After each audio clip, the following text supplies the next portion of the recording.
Can I buy a little rice with this? Just a small bag. Anything you have. The old man held out a single-dollar bill. His hand trembled so badly the paper shivered like a leaf in a storm. He was 82 years old. His clothes were faded and patched at the elbows. His shoes were split along the soles, held together with tape that had lost its grip days ago. He leaned on a wooden cane that had been sanded smooth by decades of use, and his eyes, pale blue and clouded at the edges, carried the particular kind of exhaustion that comes not from one bad day, but from 1,000 of them stacked in a row.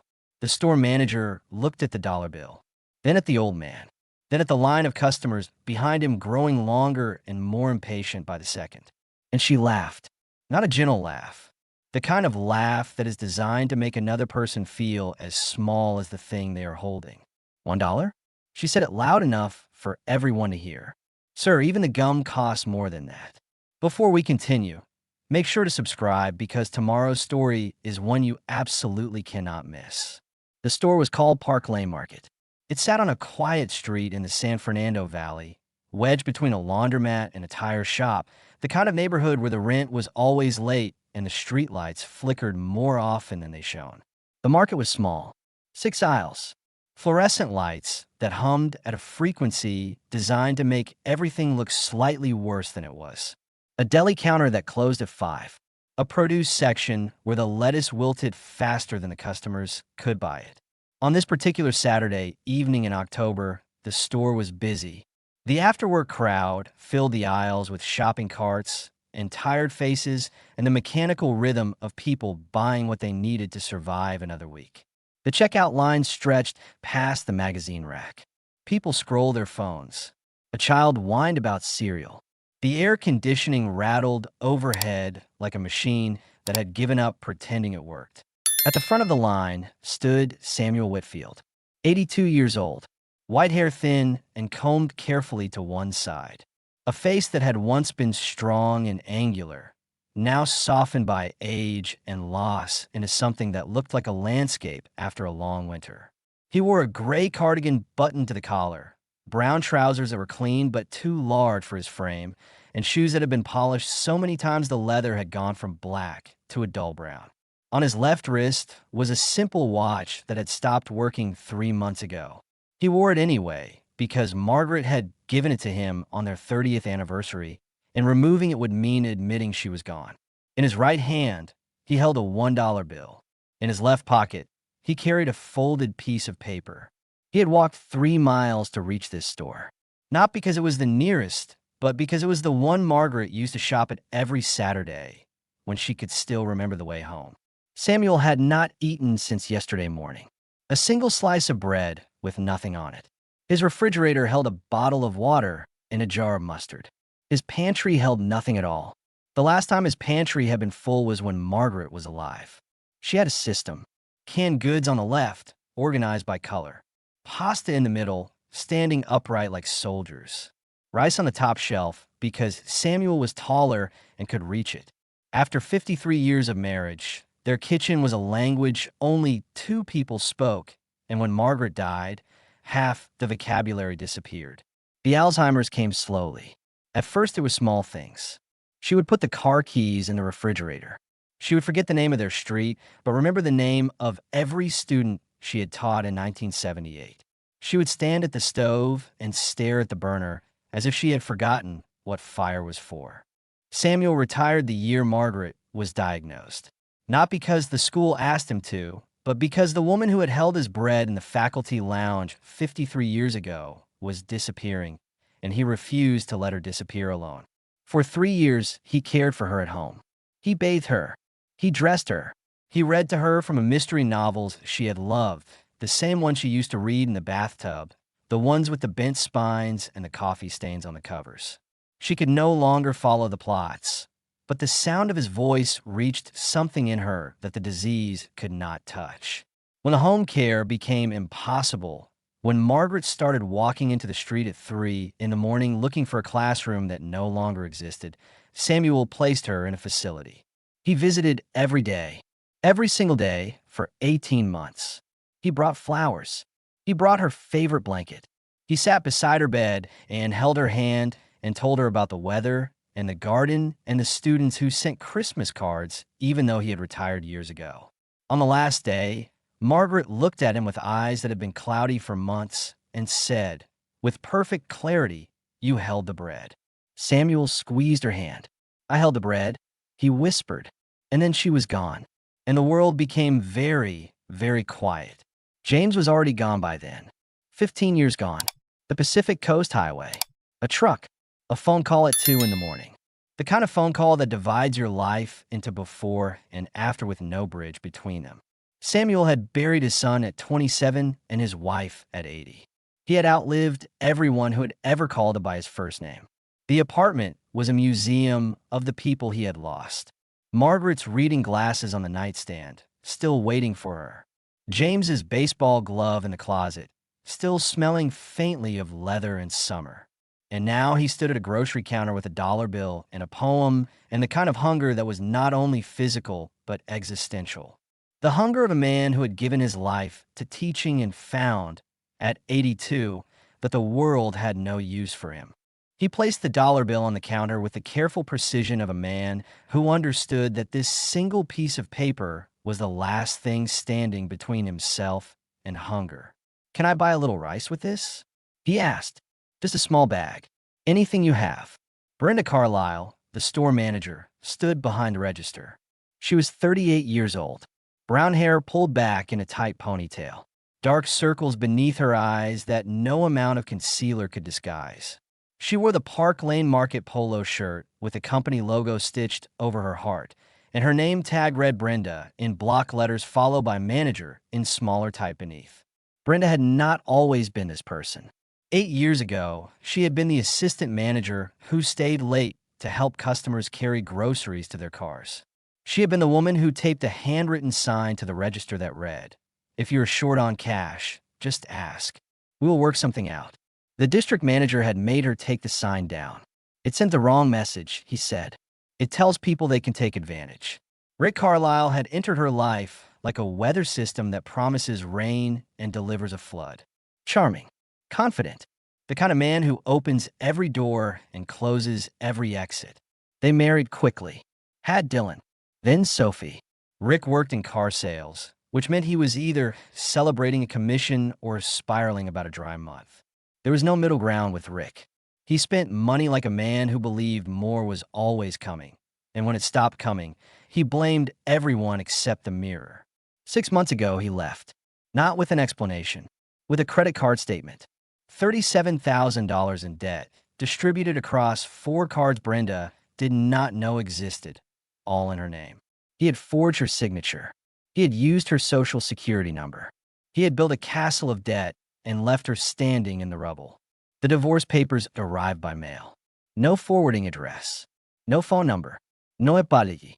Brenda inherited the debt, the mortgage, the children, and the kind of fear that lives in the stomach and never fully digests. She worked 12-hour shifts at Park Lane Market. She picked up overtime whenever it was offered. She calculated every meal, every bill, every tank of gas. She knew the price of everything in the store, not because she was the manager, but because she compared every price to the remaining balance in her checking account and calculated how many days each purchase would cost her. She looked at the dollar bill. She had been on her feet for 11 hours. Her lower back screamed. Her youngest daughter, Sophie, had thrown up at school that morning, and the nurse had called 4 times because Brenda could not leave to pick her up. Her ex-husband, Rick, had not paid child support in 6 months. The district manager had called at noon to inform her that if the store did not meet its sales target by the end of the quarter, it would be closed and everyone, including Brenda, would be out of a job. She was exhausted. She was terrified, and she was standing in front of an old man holding a dollar bill, asking for rice, while a line of 15 increasingly irritated customers waited behind him. She laughed. $1?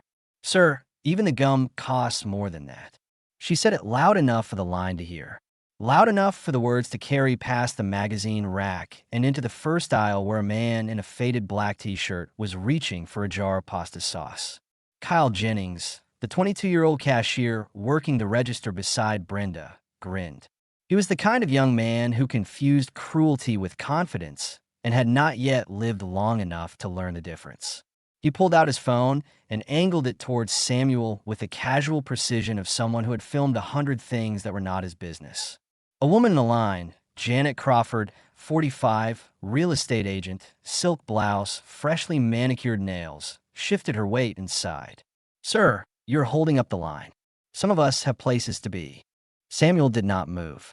He stood at the counter with his dollar bill and his cane and his careful dignity and said, very quietly, "I am not trying to cause trouble. I just have not eaten since yesterday." The laughter stopped. For 1 second, the store went silent. Not because people were moved, but because discomfort is quieter than mockery. Then Kyle snorted. "Should have thought about that before coming in here with $1, old man." Brenda did not correct him. She was too tired to correct anyone. She was too tired to be kind. Kindness required energy she did not have and had not had for months. She looked at Samuel and saw not a human being, but an obstacle, a problem between her and the end of her shift. "Sir, I cannot sell you rice for $1. The smallest bag is $3.49. You're going to have to step aside." Samuel nodded slowly. He understood. He had understood poverty his entire adult life, not as a temporary condition, but as a permanent weather system that moved through his world with the regularity of seasons. But he did something unexpected. He reached into his left pocket and pulled out a small piece of paper, folded carefully into quarters, the creases worn soft from being opened and closed hundreds of times. He unfolded it and placed it on the counter beside the dollar bill. "I do not have money," he said, "but I have this. I wrote it for my students the last year I taught. Maybe it does not buy rice, but it is the most valuable thing I own." Brenda glanced at the paper. She did not pick it up. Kyle leaned over and read the first line out loud in a mocking, theatrical voice. "The measure of a life is not what it accumulates, but what it gives away." Kyle looked up, grinning. He's trying to buy rice with a poem. This is unbelievable. Laughter rippled through the line. Janet Crawford shook her head. "Oh, for goodness sake. Someone move him along." Samuel stood still. He did not defend himself. He did not raise his voice. He simply stood at the counter with his dollar bill and his poem and the quiet endurance of a man who had been teaching other people's children for 40 years and was now discovering that not one of them was in this room. And then a hand reached past Janet Crawford's shoulder and picked up the poem. The hand belonged to a man who had been standing 3 people back in a line, holding a basket containing a box of pasta, a jar of sauce, 2 bananas, and a bottle of water. He was wearing a faded black t-shirt that was almost translucent at the shoulders from years of washing, jeans with a tear above the left knee, scuffed black boots that had logged more miles than most cars. His dark hair fell past his shoulders, streaked with silver that caught the fluorescent light.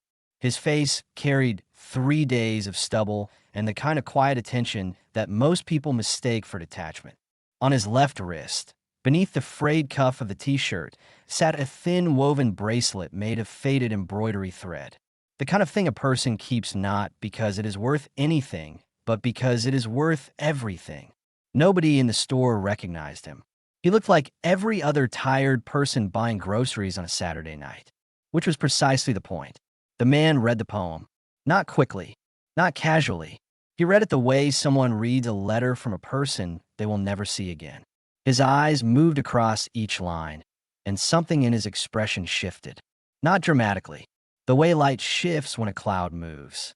He folded the poem carefully along its original creases, placed it back on the counter beside the dollar bill, and then set his own shopping basket next to it. "Ring all of it together," he said to Brenda. "His things and mine. Same bill." Brenda blinked. "Sir, his items." "I heard you. Ring it together." He did not raise his voice. He did not need to. There was something in his tone that carried the quiet weight of a man who had made a decision and would not be redirected. Brenda looked at the man, at the faded shirt, the torn jeans, the boots. She calculated, quickly and incorrectly, that this man could barely afford his own groceries, let alone someone else's. "That is very generous, but he only has $1. Then I will cover the difference. And add a 20-pound bag of rice, a gallon of milk, a dozen eggs, bread, canned vegetables, and whatever fruit is fresh. He paused. Please. The please landed in the store like a stone in still water. Not aggressive, not condescending, just final. Kyle lowered his phone slightly. The grin faded. Janet Crawford went quiet. The line of 15 customers watched as the man in the faded black t-shirt pulled a worn leather wallet from his back pocket and placed a card on the counter. Brenda scanned the items mechanically. Her hands trembled slightly, not from guilt, not yet, but from the unfamiliar sensation of being in the presence of someone who meant exactly what they said. The total came to $67.43. The man paid without looking at the screen. He picked up the bags and turned to Samuel. Can I help you carry these? Samuel stared at him. His pale blue eyes, clouded at the edges, suddenly sharpened. The trembling in his hands slowed. He looked at this stranger, this man in a t-shirt and torn jeans who had just bought a month of groceries for someone he had never met, and said the only thing his 4 decades of teaching had prepared him to say. Thank you, but you did not have to do that. The man smiled. Small, barely there. The kind of smile that lives in the eyes more than the mouth. No, he said, but someone should have. He picked up the bags and walked toward the door. Samuel followed, leaning on his cane, moving slowly but with a posture that was somehow straighter than it had been 5 minutes ago. The store went quiet. Brenda stood behind the register, staring at the counter where the dollar bill and the poem still sat side by side. She did not touch them. She did not move. Kyle lowered his phone. For the first time all evening, he did not know what to say. Janet Crawford picked up her purse and walked to the register without making eye contact with anyone. Outside, the October air was cool and carried the smell of jasmine from someone's garden down the street. The parking lot was half empty. A streetlight buzzed overhead, casting a yellow-orange glow that made everything look like an old photograph. The man set the grocery bags on the bench beside the store entrance. Samuel eased himself onto the bench with the careful choreography of a person whose joints had stopped cooperating years ago. You walked here, the man said. It was not a question. Samuel nodded. 3 miles. My wife used to drive us, but she passed, and I never learned. She always said I was too busy grading papers to take a driving lesson.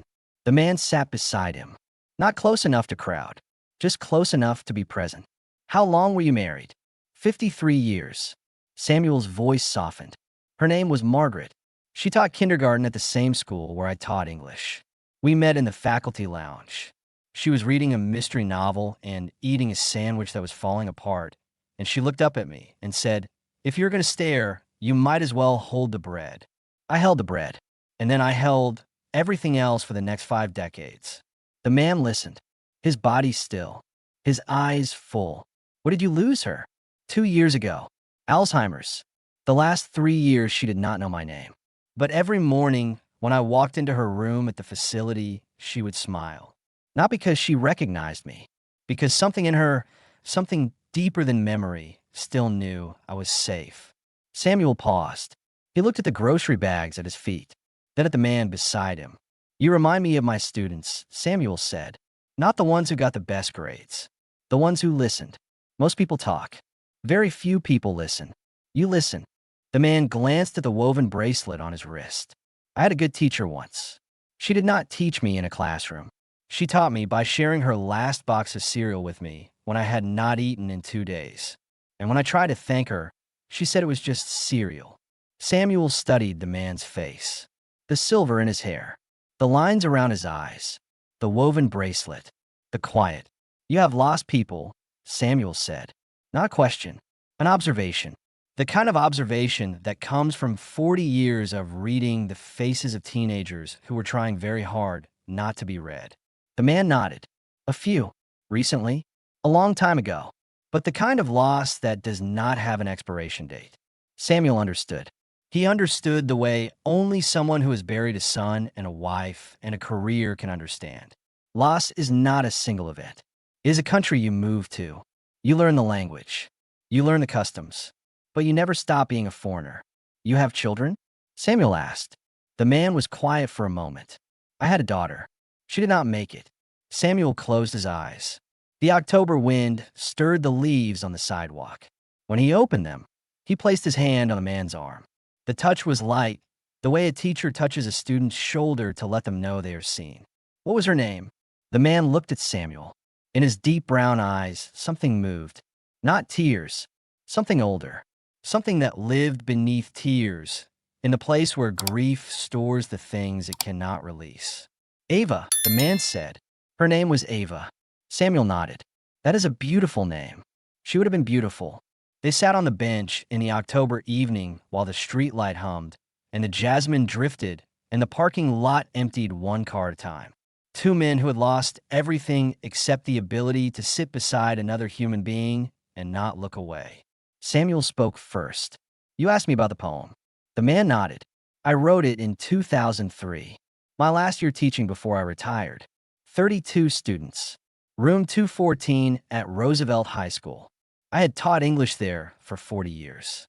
Shakespeare, Whitman, Frost, Rilke. Every year the same books.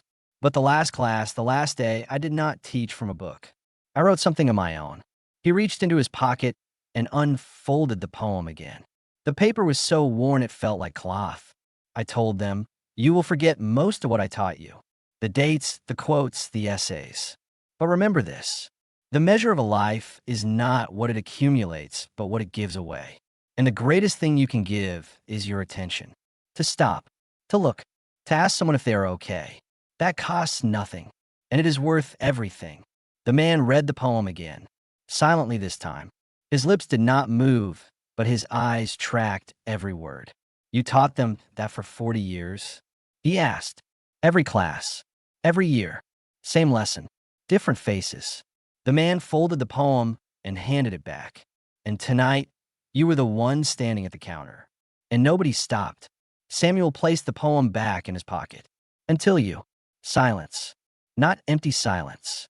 The kind of silence that exists between people who have said enough and know that more words would only dilute what has already been exchanged.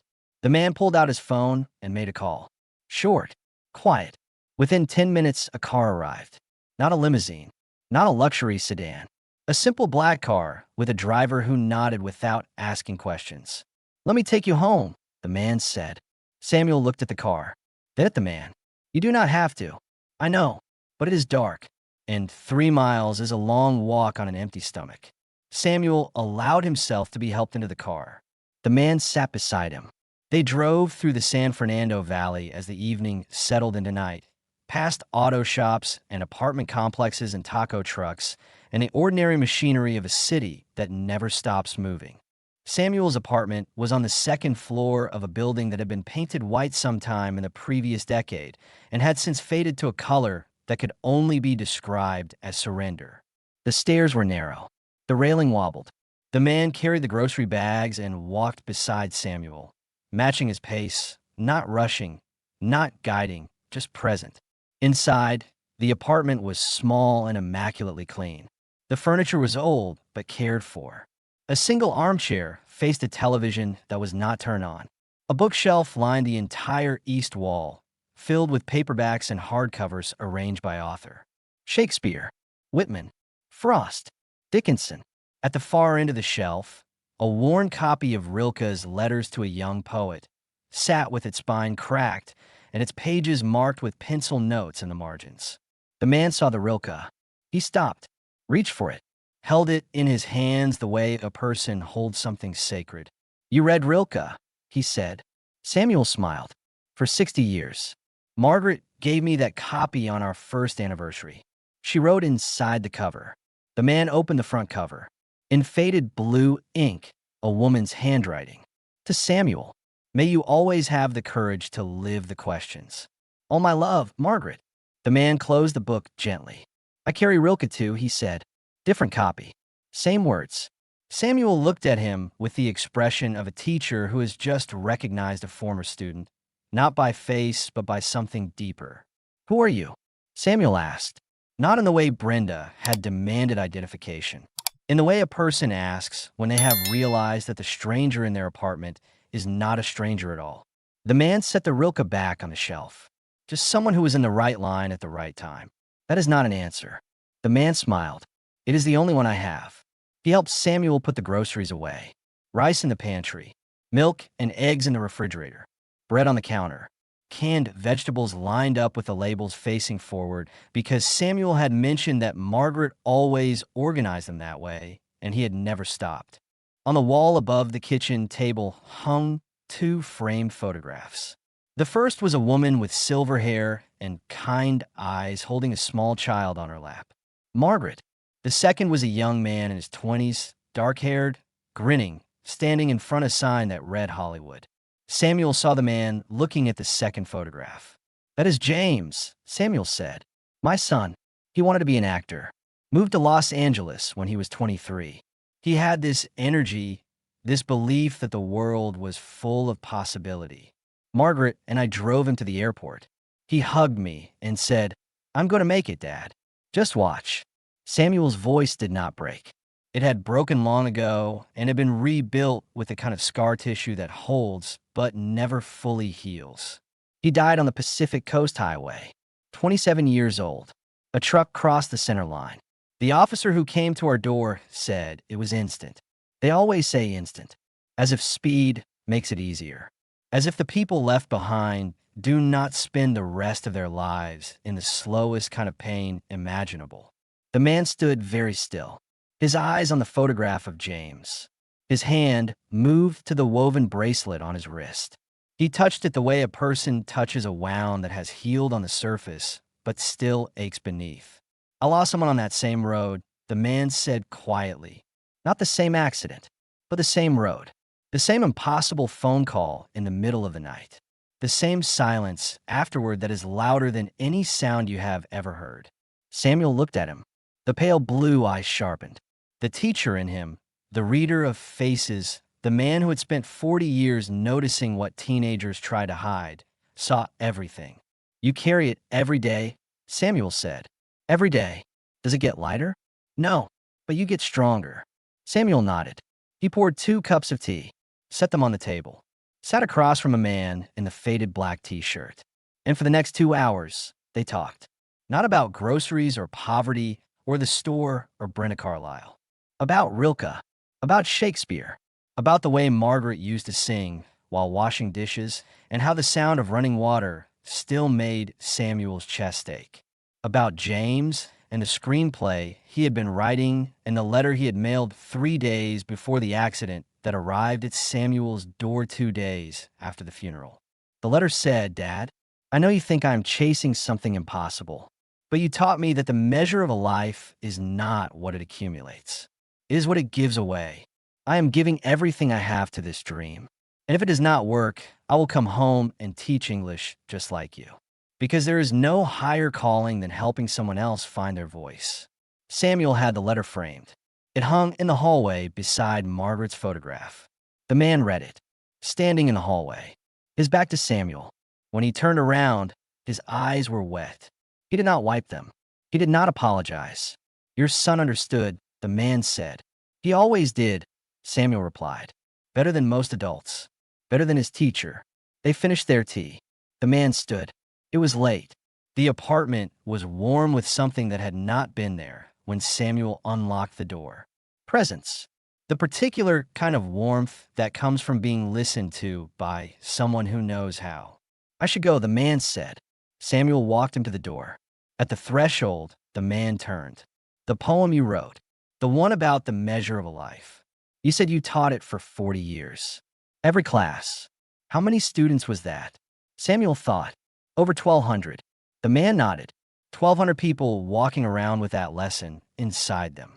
1,200 people who were taught to stop, to look, to ask if someone is okay." Samuel's expression shifted. Something behind his eyes moved. He had never calculated the number before. 1,200. "The problem," Samuel said softly, "is that none of them were in that store tonight." The man looked at him. "No," he said, "but one of them will be somewhere tomorrow, and the day after that, and every day for the rest of their lives. You gave them something that does not expire, Samuel. The store will forget you by morning. Your students never will." Samuel gripped his cane. His chin lifted. The posture of a man who had just been reminded that his life's work was not behind him. It was everywhere. "Thank you," Samuel said. The man shook his hand. The woven bracelet brushed against Samuel's fingers. "Thank you for the poem," the man said. "It is the best thing I have read in a very long time." He walked down the stairs. Samuel stood in the doorway and watched him go. At the bottom of the staircase, the man turned one last time. "Samuel, yes, your wife was right. You should always have the courage to live the questions. And the answer to the one you have been carrying, whether your life mattered, is standing in 1,200 different places right now, teaching their children what you taught them." Samuel's eyes filled. He nodded once. The door closed. The man walked into the October night. He did not go home. He sat on his motorcycle in the parking lot for 20 minutes, the helmet on the seat beside him, the woven bracelet catching the amber glow of the streetlights. He thought about Samuel's apartment, the empty pantry, the stopwatch, the framed letter from a dead son who had wanted to be an actor, the Rilke on the shelf. He thought about the 3-mile walk to a grocery store, about an 82-year-old man who had taught 1,200 students to stop, to look, to ask if someone was okay, and then walked 3 miles in broken shoes to buy rice with his last dollar, and not a single person in the store had stopped, looked, or asked. The next morning, the man made a phone call to David Whitfield, an attorney he had worked with before. David was 50 precise and understood that when this particular client called, the conversation would be about justice, not publicity. "I need you to look into the pension records for a retired public school teacher," the man said. "His name is Samuel Whitfield. Roosevelt High School. 40 years of service. His retirement income does not cover basic living expenses. Something does not add up." David called back 3 days later. "The school district transitioned their pension system in 2001, he said. During the conversion, approximately 200 retired teachers were moved to a lower benefit tier due to a clerical error in years of service calculations. Samuel was one of them. He has been underpaid by roughly $430 per month for over 20 years. The man was quiet. His jaw tightened. The woven bracelet pressed against the desk. "Can we fix it? The back payments alone exceed $100,000. The district has been aware of the error for years. They settled quietly with some teachers. Others were never notified. Samuel was never notified. Fix it," the man said. "Every dollar. And make sure every other teacher on that list gets the same call." David paused.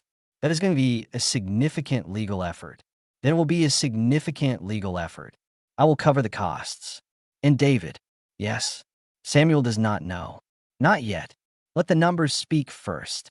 Within 3 weeks, David Whitfield filed a formal claim on behalf of Samuel and 47 other retired teachers affected by the pension error. The school district, faced with documentation that was both precise and damning, did not contest the claim. The settlement was quiet, efficient, and comprehensive. Every affected teacher received full back payments and corrected benefits going forward. Samuel received a letter from the district pension office on a Tuesday morning. He read it at the kitchen table, Margaret's watch on his wrist, a cup of Earl Grey steaming beside him. The letter informed him that due to a recalculation of his years of service, his monthly pension would be increased by $431 effective immediately, and that a lump sum representing 20 years of underpayment would be deposited into his account within 30 days. Samuel set the letter down. He looked at Margaret's photograph on the wall. He looked at James's letter in the hallway. He looked at the kitchen that Margaret had organized with such care and that he had maintained with such devotion. Even when maintaining it meant eating 1 slice of bread a day because the pension check ran out before the month did. He picked up the phone. He did not have the man's number. The man had never given it. But somehow, Samuel understood that the man was responsible in the same way he understood that the sun was responsible for morning. Not because he could see the mechanism, but because the warmth was unmistakable. Samuel poured another cup of tea and said, to the empty apartment, to Margaret, to James, to the 1,200 students scattered across the world, thank you. Whoever you are, thank you. The next morning, the video Kyle Jennings had filmed appeared on the internet. The footage was shaky, shot from behind the register, and it captured everything. Samuel holding the dollar bill, Brenda laughing, Kyle mocking the poem, Janet Crawford telling Samuel to move, and then the man in the faded black t-shirt stepping forward, picking up the poem, and buying the groceries. The video was 47 seconds long. By noon, it had been viewed 600,000 times. By evening, 3 million. By the following morning, 11 million. Because someone in the comments had identified the man in the faded black t-shirt, the woven bracelet, the silver-streaked hair, the boots, the quiet way he moved through the store as if fame were a coat he had taken off and left in the car. "That is Keanu Reeves," the comment read. "I would recognize that bracelet anywhere." Within 24 hours, Park Lane Market was the most searched business in America. Brenda Carlisle's name appeared on every news site, every social media platform, every conversation about decency and its absence. The headline that cut deepest: store manager laughed at starving 82-year-old. Keanu Reeves was standing right behind him. Brenda was terminated the following Tuesday. The district manager called her into the back office at 9 in the morning and informed her that her employment was no longer consistent with the company's values. The meeting lasted 4 minutes. She was escorted to her car with a cardboard box containing her name tag, a coffee mug, and the framed drawing Sophie had made for her desk. She sat in her car in the parking lot for 45 minutes before she could drive. Her hands shook on the steering wheel. Her phone had 217 notifications. She did not open any of them. She knew what they said. At home, things were worse. Dylan, her 10-year-old son, came home from school with a bruise on his arm. Someone had shoved him on the playground and called his mother a monster. Sophie, 6 years old, walked through the front door, set her backpack down carefully, looked at Brenda, and asked the question that would dismantle whatever remained of Brenda Carlisle's composure. "Mommy, are you a bad person?" Brenda knelt on the kitchen floor and pulled her daughter into her arms. She could not answer. She could not find a single word that was honest enough to say and gentle enough to survive. That night, after the children were asleep, Brenda sat at the kitchen table in the dark. Her phone buzzed every few minutes with messages she would not read. The refrigerator hummed. The house was quiet except for the sound of Sophie talking in her sleep from the other room, a habit she had developed since Rick left, as if the silence of the house was too large for a 6-year-old to carry alone. Brenda opened her wallet. Inside was $7. 7. She stared at the bills and felt something crack inside her chest. Not anger, not self-pity, recognition. $7. Samuel had one. She had laughed at a man for holding a single dollar bill. And now she was sitting in her kitchen holding 7, and the distance between 1 and 7 was not $6. It was nothing. It was absolutely nothing. She thought about Samuel's face, the way he had stood at the counter without defending himself, the way he had placed the poem on the surface with the gentle precision of a man presenting something sacred, the way he had said, "I just have not eaten since yesterday," and the way she had looked through him as if hunger were a character flaw rather than a circumstance. She pressed her forehead against the table and cried. Not the kind of crying that releases pressure. The kind that discovers the pressure has been building for years and the container is no longer adequate. She cried for Samuel. She cried for Sophie's question.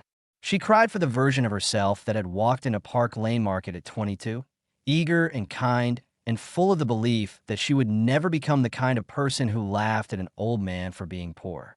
And she cried for the 18 years between then and now that had slowly, invisibly, methodically turned her into exactly that person without her noticing until 11 million people showed her the footage.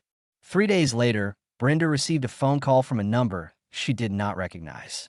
A man's voice. Quiet. Calm. Not aggressive. Not judgmental. "Is this Brenda Carlisle?" "Who is this?" "My name is not important. I wanted to ask you something." Brenda almost hung up. She was receiving dozens of calls from reporters, podcasters, people who wanted to interview the villain of the most viral video in America. "I'm not doing interviews," she said. "This is not an interview." The voice paused. "Were their names?" "What?" "Your children. Were their names?" Brenda's breath caught. The question was so unexpected, so unrelated to everything she had been absorbing for 72 hours, that it bypassed every defense she had built. "Dylan," she said, "and Sophie." "How old?" 10 and 6. Silence on the line. Then the voice said, "Are they okay?" Brenda pressed the phone against her ear. Her chin trembled. No, she whispered. They're not okay. Dylan got pushed at school. Someone called me a monster in front of him. He came home with a bruise on his arm, and he did not cry. That is what scared me. A 10-year-old boy who gets hurt and does not cry because he has decided that crying does not help because nothing helps. That is what I did to him. Not the kid who pushed him. Me. She took a breath that shuddered through her chest. And Sophie asked me if I'm a bad person. She is 6. She should be asking about butterflies and ice cream, not whether her mother is a bad person. She stood in the kitchen doorway with her stuffed rabbit and looked at me with those eyes, those enormous brown eyes that still believe the world is good. And she asked me that question. And I could not answer her. I just held her and cried, and she patted my head and said, "It is okay, Mommy." A 6-year-old girl comforting her mother because her mother could not comfort herself. The voice was quiet for a long time. Then it said, "Can you meet me at the bench outside Park Lane Market tomorrow at noon?" Why? Because I think you and I need to have a conversation that is not about what happened. It is about what happens next. Brenda arrived at noon. She had not slept. Her hair was unwashed. She wore a sweatshirt and jeans and looked nothing like the store manager in the viral video. She looked like what she actually was. A 38-year-old single mother who was falling apart. A man was sitting on the bench. Faded black t-shirt. Jeans. Scuff boots. Dark hair to his shoulders with silver strands catching the October sunlight. 3 days of stubble. A thin woven bracelet on his left wrist. She recognized him immediately. She stopped walking. Her body went rigid. This was the man from the video. The man who had stepped forward when she had stepped back. The man whose quiet intervention had made her cruelty visible to 11 million people. Every instinct told her to turn around, to run, to avoid the face of the person who had witnessed the worst moment of her life. But her feet carried her forward, because Brenda Carlisle, for all her failures, had one quality that had survived every terrible thing the past 3 days had delivered. She showed up, even when showing up meant standing in front of the evidence of her own failure. She sat on the bench, a full 2 feet of space between them, her hands folded in her lap, her eyes on the pavement. "I know who you are," she said. The man did not react. Most people say that. "I mean, I know what you saw. What I did. I know." Silence. The traffic on the street moved. A woman walked past with a stroller. The laundromat next door exhaled warm air that smelled of soap. "You must think I'm the worst person in the world," Brenda said. The man shook his head slowly. "I think you're a person who is carrying too much weight and ran out of ways to hold it. So you put down on someone who is carrying even more." Brenda looked at him. His expression was not forgiving. It was not condemning. It was something worse. It was understanding.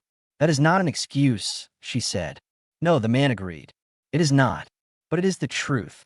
Why did you call me? Why do you care what happens to me?" The man looked at the store.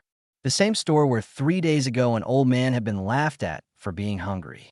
"Because your children are 6 and 10, he said. "And what happens to you now, the next decision you make, the next words you say to them, will shape who they become. If you collapse, they collapse with you. If you face this, they learn that facing things is possible." Brenda's jaw tightened. She pressed her palms together until her knuckles went white. "I looked at that old man, and I felt nothing," she said. "That is the part that scares me. Not the laughter. The emptiness. He stood there with a dollar bill and told me he had not eaten, and I felt nothing. What kind of person feels nothing?" The man was quiet for a moment. Then he said, "The kind of person who has been feeling too much for too long and shut it off to survive." "You did not feel nothing, Brenda. You felt everything. You felt the rent you cannot pay, and the child support that never comes, and the district manager threatening to close the store, and Sophie throwing up at school, and no one coming to help. You felt all of it at once. And when Samuel stood in front of you asking for help, you could not give it because you had nothing left to give." Tears rolled down her face. She did not wipe them. "That does not make it okay," she said. "No, it does not. Nothing makes it okay. But understanding why is how you make sure it does not happen again." He paused. "You yelled at Samuel because he reminded you of what you are afraid of becoming. Old, alone, standing at a counter with your last dollar, and nobody willing to help." Brenda broke. The sound that came out of her was not crying. It was the sound of a wall collapsing after years of invisible cracks. She bent forward on the bench, her face in her hands, and the grief poured out of her in waves that had nothing to do with the video and everything to do with the life that had led to it. The man sat beside her. He did not touch her. He did not offer tissues or reassurance. He simply stayed. The way a person stays when they understand that the most powerful thing you can give someone who is breaking is the knowledge that you will not leave while they do. When Brenda finally sat up, her face swollen, her voice raw, she asked, "What do I do now?" "You write a letter," the man said. "Not for the internet, not for the cameras. For Samuel. You sit down and you write him the truth. All of it. The debt, the divorce, the fear, the emptiness. And then you tell him what you saw when you looked at him and felt nothing. You tell him you saw your own future, and you were too terrified to be kind." Brenda nodded. She reached into her sweatshirt pocket and pulled out a crumpled tissue. Wiped her face. "Will he forgive me?" The man looked at the sky. "That is not your decision. Your decision is whether to write the letter. His decision is what to do with it. But I will tell you something about Samuel Whitfield. He taught English for 40 years. 1,200 students. He wrote a poem about the measure of a life. A man who believes that the greatest thing you can give is your attention is not a man who withholds forgiveness. He is a man who understands that people are more than their worst moment." Brenda wrote the letter that night. It took 4 hours. She wrote it at the kitchen table after Dylan and Sophie were asleep, in the same darkness where she had counted her $7 and understood. "Dear Mr. Whitfield, my name is Brenda Carlisle. I'm the woman who laughed at you. I have no excuse. But I have a reason, and I think you deserve to hear it." She told him everything. The debt. Rick. The threatening calls from the district manager. Sophie's question. The $7 in her wallet. The crack that split open inside her when she realized the distance between his poverty and hers was not $6, but the width of a hair. She ended the letter with 2 sentences. "I did not see you that night. I saw my own fear wearing your face. And I am sorry for every second of pain that my blindness caused you." She mailed it the next morning. Samuel received the letter 4 days later. He read it at the kitchen table with a cup of tea, Margaret's watch on his wrist, James's letter framed in the hallway, the Rilke on the shelf. He read it twice. Then he picked up the phone and called the number on the return envelope. "Mrs. Carlisle, this is Samuel Whitfield.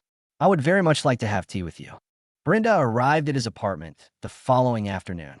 She brought a box of tea because Samuel had mentioned in passing to the man on the bench that he drank Earl Grey, and the man had mentioned it to Brenda during their conversation.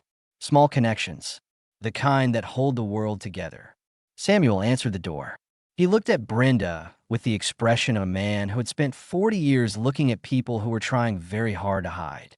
He saw all of it, the swollen eyes, the trembling hands, the courage it took to stand in the doorway of the person she had humiliated. "Come in," he said. "The kettle is already on." They sat at the kitchen table. "Samuel, Boretea." Brenda held the cup with both hands as if it were the only warm thing in the world. "Your letter," Samuel said. "I read it twice." Brenda could not meet his eyes. "Look at me, Mrs. Carlisle." She looked up. His pale blue eyes, clouded at the edges, were not angry. They were the eyes of teacher. Patient, steady, expecting more from the person across from him than they expected from themselves. "I taught English for 40 years, Samuel said. Do you know what I learned? People are cruelest when they are most afraid. Every bully I ever met in a classroom was a child who was terrified of something they could not name. You are not a bully, Mrs. Carlisle. You are a frightened woman who ran out of room to be kind." Brenda's eyes filled. "I do not forgive what you did," Samuel continued. His voice was gentle but precise. "What you did caused pain. It was public. It was unnecessary. And it landed on a man who had already been carrying more than any person should carry alone." Brenda nodded. Her chin trembled. "But I forgive why you did it. Because the why is something I understand. The why is fear. And fear does not make you a monster. It makes you human. What you do after the fear is what determines who you become." Brenda set her tea down. She pressed her hands flat on the table to stop them from shaking. "What do I do now?" she asked. The same question she had asked the man on the bench. But this time, she was asking the person who mattered most. Samuel smiled. A teacher's smile. The kind of smile that says, "You already know the answer. I'm just waiting for you to say it." "I teach my children," Brenda said. "I teach them that their mother made a mistake. A serious one, and that she is choosing to be different." Samuel nodded. "That is a very good answer." They finished their tea. Brenda washed the cups. Samuel dried them. Two people who had stood on opposite sides of a counter 3 weeks ago, now standing side by side at a kitchen sink, performing the most ordinary act in the world and finding in its simplicity something that neither of them expected. Grace. 6 months later, the man in the faded black t-shirt made a phone call. The same quiet voice. The same calm certainty. The Margaret Whitfield Foundation launched on a Saturday afternoon in April. Its mission was simple: free meals and grocery support for elderly residents living alone. Legal aid for retired teachers whose pension benefits have been miscalculated or denied. A tutoring program connecting retired educators with students who needed them. And a community food pantry, open every Saturday, stocked not with the cheapest items available, but with the food people actually wanted to eat. Rice, fresh vegetables, milk that had not expired, bread that was baked that morning. Because Samuel had said, during one of the planning meetings, that the cruelest thing about poverty was not the absence of food, but the absence of choice. When you are poor, everyone else decides what you eat. That should not be how it works. The community center was decorated with student artwork, not professional art. The kind of art that children make when they're given paper and crayons and told to draw what matters to them. One drawing showed a man with a cane and the words, "My teacher," in crooked purple letters. Another showed a grocery store with a heart on the door. A third, made by Sophie Carlyle, showed two people sitting at a table drinking tea. Underneath, she had written, in her 6-year-old handwriting, "Sorry makes friends." 300 people filled the auditorium. Former students of Samuel's who had seen the video and tracked down the event. Neighbors from his building who had not known he was a retired teacher until the news coverage. Parents from Sophie and Dylan's school who had started a meal train for Brenda's family before the foundation even existed. And reporters. Cameras. Microphones. The machinery of attention that had been pointed at this story since 11 million people watched a 47-second video of an old man being laughed at for being hungry. Samuel stood at the podium. He wore his best cardigan, the gray one with the leather buttons that Margaret had bought for his 70th birthday. Margaret's watch on his wrist. James's letter framed in the hallway of the apartment he could now afford to keep. The Rilke on the shelf beside the Shakespeare and the Whitman and the Dickinson and the 60 years of words that had shaped his life. He adjusted the microphone. His hands trembled, not from weakness, from the particular kind of energy that comes from standing in front of a room full of people who are listening. Samuel had stood in front of rooms like this for 40 years. 32 students at a time. But this was different. This room was not filled with teenagers who had to be there. It was filled with people who had chosen to be. He did not give a long speech. He had never believed in long speeches. He believed in precise ones. "I was a teacher for 40 years, he said. His voice was steady but thin, carrying the way old voices carry, with effort and with grace. "I taught English, Shakespeare, Whitman, Frost, Rilke. Every year the same books. Every year different faces. And every year on the last day of class, I read them something I wrote myself. Not because it was better than Shakespeare, because it was mine. And sometimes the things that belong to us carry more weight than the things we borrow." He unfolded the poem. The same piece of paper. The same creases worn soft. The same words that had been placed on a counter beside a dollar bill and laughed at by a store full of people who had no idea what they were looking at. He read it. "The measure of a life is not what it accumulates, but what it gives away. The greatest gift is attention. To stop, to look, to ask someone if they are okay. That costs nothing, and it is worth everything." He looked up from the paper. The room was silent. "I wrote that for my students," Samuel continued. 1,200 of them over 40 years. I told them to stop, to look, to ask. I told them the greatest thing they could give was their attention. And then I walked into a grocery store with my last dollar, and nobody stopped. Nobody looked. Nobody asked. He paused, not for effect, because the next words were heavy and he needed to gather the strength to carry them. Except one man, a stranger in a faded shirt and torn jeans. He picked up my poem off the counter after someone had knocked it to the floor. He read it, and then he bought me groceries. Not because he knew me, not because he owed me, because he understood something that my poem had been trying to say for 20 years. That the smallest act of kindness is never small. It is the largest thing in a room. 300 people stood and applauded. Among them, in the third row, Brenda Carlisle sat with Dylan and Sophie. Sophie held a drawing she had made for Samuel. It showed a man with a cane and a big smile and the words, "You are not alone," in crayon. After the ceremony, Brenda walked to the back of the room, where a table was set up for the Foundation's community food program. She straightened the sign, adjusted the napkins, checked the boxes of groceries lined up for distribution. Her new title was printed on a simple name tag: Brenda Carlisle, Community Outreach Coordinator, Margaret Whitfield Foundation. The woman who had laughed at a hungry man was now responsible for making sure no one in her neighborhood went hungry. Not because she had been punished into redemption, because she had been understood into it. Kyle Jennings came to the event. He stood in the back, uncomfortable, his hands in his pockets. The phone that had filmed the video was in his jacket, turned off. He had debated coming for 3 days. He had written and deleted 4 messages to Samuel. He had stood outside the community center for 20 minutes before walking in, and even then he stayed near the exit, close enough to leave if the weight of being in the same room as the man he had mocked became too heavy. After the ceremony, Samuel found him. Not by accident. Samuel had been a teacher long enough to recognize a student who was standing in the back of the room, hoping not to be called on. He walked directly to Kyle with the measured pace of a man who had been approaching reluctant students for 4 decades. Kyle flinched. He expected anger, judgment, the same public humiliation he had helped create. Samuel handed him a book, a worn paperback, Shakespeare's The Tempest. Kyle looked at it. His face reddened. His eyes moved to the floor, to the ceiling, to anywhere that was not Samuel's face. "I do not really read," he said. Samuel smiled. The patient, steady smile of a teacher who had heard that sentence 1,000 times and never once believed it.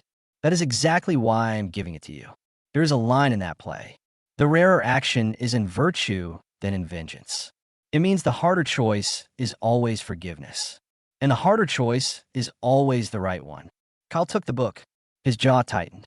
He turned it over in his hands, staring at the cover as if it contained instructions for a machine he did not know how to operate. "I filmed you," he said. His voice was barely above a whisper. "I laughed at you. I put on the internet. I made you into a joke for 11 million people." "I know," Samuel said. "And you're giving me a book. Not a lecture. Not a lawsuit. A book." Samuel placed his hand on Kyle's shoulder. The same light touch he had used for 40 years. The touch that says, "I see you." Not the mistake. You, because you are 22 years old, and you recorded a man's worst moment as entertainment. But you are not that video, Kyle. You are every choice you make after it. And I've spent 40 years believing that young people are capable of extraordinary things. I'm not going to stop believing that because of one 47-second mistake. He paused. The question is not whether I forgive you. The question is whether you are going to become the kind of man who would never film that video again. That is your choice, not mine. Kyle pressed the book against his chest. He nodded once. His eyes were red. His throat moved, but no words came. "I am sorry," he managed finally. The words came out broken, like something that had been locked in a room for months and had forgotten how to walk. "I know," Samuel replied. "Now go read the play, and when you finish it, come back and tell me what you think. I have been waiting 20 years for someone new to argue about Shakespeare with." Kyle almost smiled. Almost. The corner of his mouth moved, but his eyes were still too full. He tucked the book under his arm and walked toward the exit.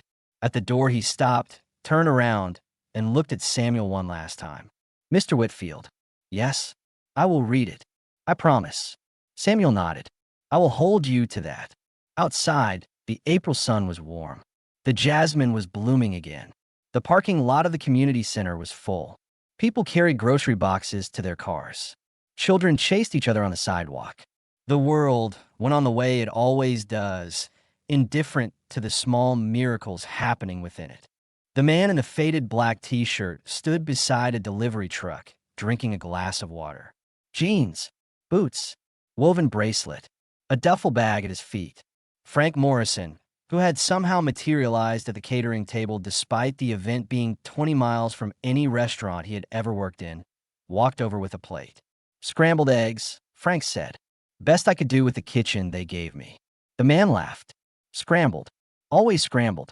Frank stood beside him. Two men outside a building full of important people, eating eggs beside a delivery truck. You know what I have noticed? Frank said. You keep showing up at these things. Galas, hospitals, grocery stores, wherever someone is being treated like they do not matter. You just appear. The man took a bite of eggs. They were perfect. I did not appear, the man said.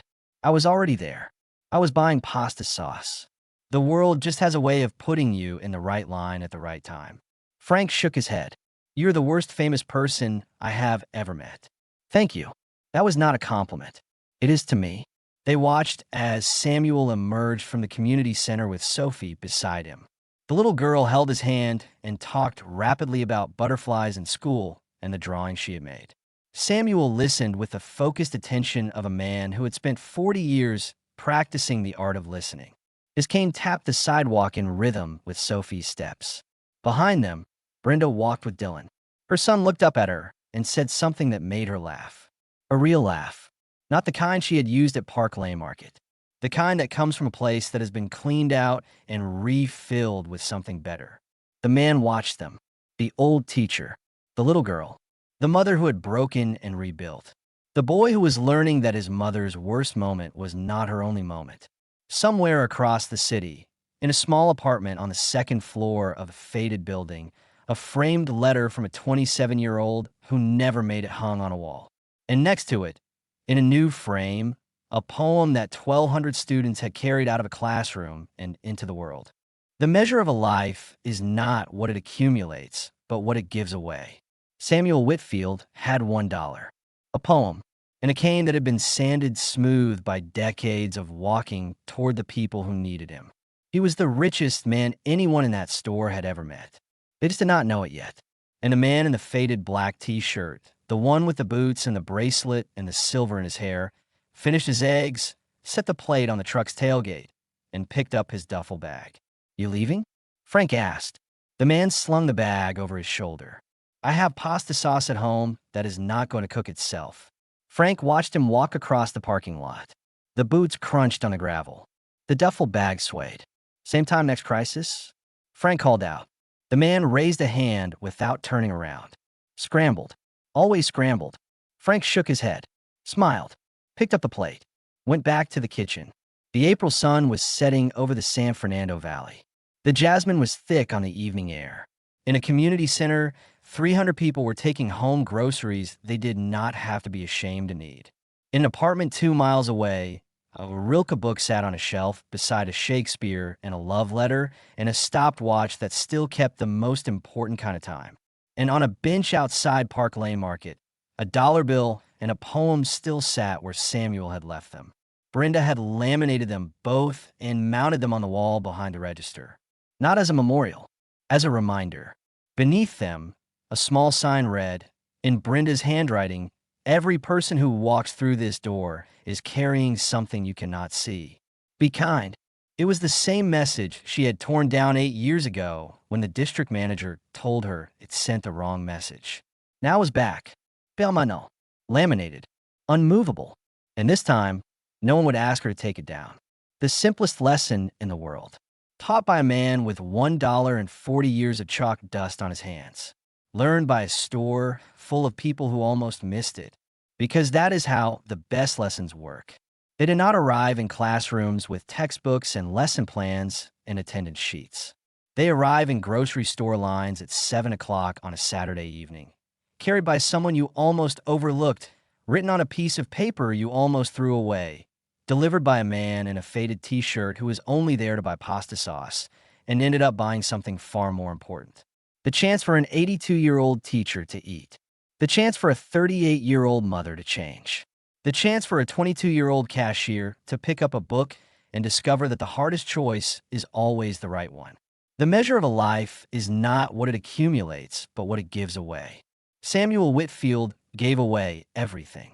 His knowledge, his patience, his poem, his dignity, his last dollar, his forgiveness.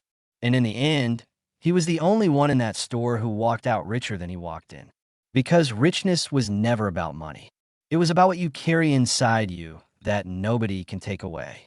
And Samuel carried 40 years of students, 53 years of Margaret, 27 years of James, and one evening in a grocery store where a stranger in a faded black t-shirt reminded the world that stopping, looking, and asking if someone is okay is not a small thing. It is the largest thing, and it is worth everything. Thank you for following this story. Let us know in the comments below. If this story has moved you and you would like to stand with us in bringing more voices of truth and hope to light, please consider supporting our work. Even the smallest gift helps us continue creating and sharing these powerful stories. You can find the donate link in the description. And of course, do not forget to subscribe so you will not miss the next chapter we are preparing for you.